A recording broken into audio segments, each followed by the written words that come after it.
Chocolate consumption dates back to as early as 1750 BC, with ancient civilizations using it not only as a delectable treat but also as medicine and in religious ceremonies. Today, this beloved delicacy is a global phenomenon, with companies shipping out an astounding 3 million tons annually. But how is this sweet indulgence produced on such a massive scale?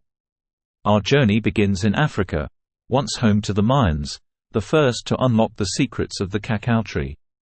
The cacao tree demands precise conditions for growth, such as a temperature of 25 degrees and humidity above 80%, conditions found only in select equatorial locations, those which the Mayans occupied.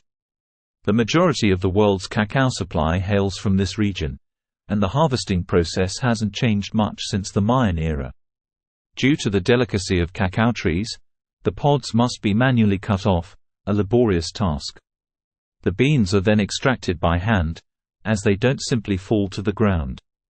Workers meticulously separate the beans from the sticky white pulp, resembling a scene from Fruit Ninja. At this point, the beans and pulp are placed in special fermentation boxes covered by banana leaves for 3 to 9 days. This crucial process not only eliminates bacteria and removes the pulp but also imparts the signature brown color and taste to the beans. The fermented beans are then sun-dried to remove moisture and enhance flavor. Upon arrival at the factory, the beans undergo scrutiny from a team of quality assurance officers, ensuring color and consistency. Approved beans proceed to a specialized processing plant, where roasting occurs. Roasting triggers a browning reaction, resulting in over 300 different chemicals interacting, giving the beans the rich flavor associated with chocolate.